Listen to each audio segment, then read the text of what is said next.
আমরা যেমন সার্ভে করেছি তেমনি সরাসরি মুখ্যমন্ত্রী পোর্টালেও অনেকে অ্যাপ্লাই করেছে, সেটাও আমরা সার্ভের মধ্যে ঢুকিয়ে সেটাও আমরা সার্ভে করে যোগ্য পরিবারকে বেছে নিয়েছি, যার জন্য 11 লক্ষ টাকা বেড়ে 12 লক্ষ হয়েছে। তারপরে আপনারা জানেন যে সাইক্লোন হয়ে গেল, তারপরে জলপাইগুড়ি আলিপুরদুয়ারে এসে মনে আছে অনেক ঝড় বৃষ্টি হয়েছিল, সাইক্লোনে অনেক ঘরবাড়ি ভেঙে গিয়েছিল। দানাতেও অনেক, সাগর থেকে শুরু করে সুন্দরবন থেকে শুরু করে উত্তর 24 পরগনা থেকে শুরু করে দক্ষিণ 24 পরগনা থেকে শুরু করে মিদনাপুর থেকে শুরু করে অনেকেরই বাড়িঘর ভেঙে গিয়েছিল। তাদের সকলকে নিয়ে আমরা দীর্ঘদিন ধরে চেষ্টা করে টাকা জোগাড় করে, যেহেতু আমি বলেছিলাম দেব, তাই আমরা এটা দিচ্ছি। এই বছরে মনে রাখবেন, 3 বছরে 69টা টিম পাঠিয়েছিল কেন্দ্রীয় সরকার। যা দেখতে চেয়েছে, যা জানতে চেয়েছে সব কিছুই রিপ্লাই দেওয়া হয়েছে। তা সত্ত্বেও কোনো লাভ হয়নি।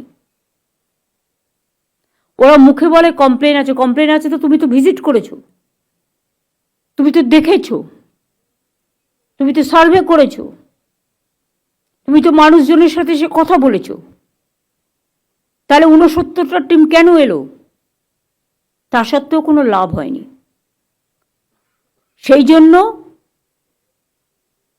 আগে 2022 সালে হাউস টু হাউস সার্ভে করেছিল তারা, এবং আমরাও করেছিলাম। তাতে 33,42,000 ওয়েটিং লিস্টের টাকা তৈরি হয়েছিল, ওয়েট লিস্টের। তারা কেউ কোনো বাড়ির টাকা পায়নি। তাই প্রথম সব পর্যায়ে কেন্দ্রীয় সরকার 11 লক্ষ বাড়ি স্যাংশন করেছিল। কারা এত কথা বলছে পেছনে? তা সত্ত্বেও সেই টাকা দেয়নি, ওবিসি স্কলারশিপের টাকা দেয়নি, ঐক্যশ্রীর টাকা পায়নি, 100 দিনের কাজের টাকা পায়নি, গ্রামীণ মানুষের যে রাস্তা, সেই রাস্তা তৈরির টাকা পায়নি, সব বন্ধ। কিন্তু তা সত্ত্বেও আমরা থেমে নেই।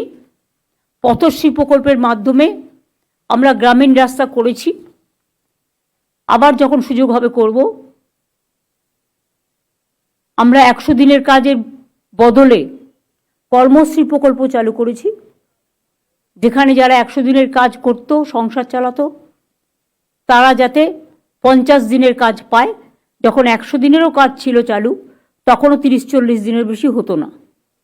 এখন আমরা বলেছি 50 দিন তো সে পাবেই, এবং তার বেশি হলেও কোনো আপত্তি নেই।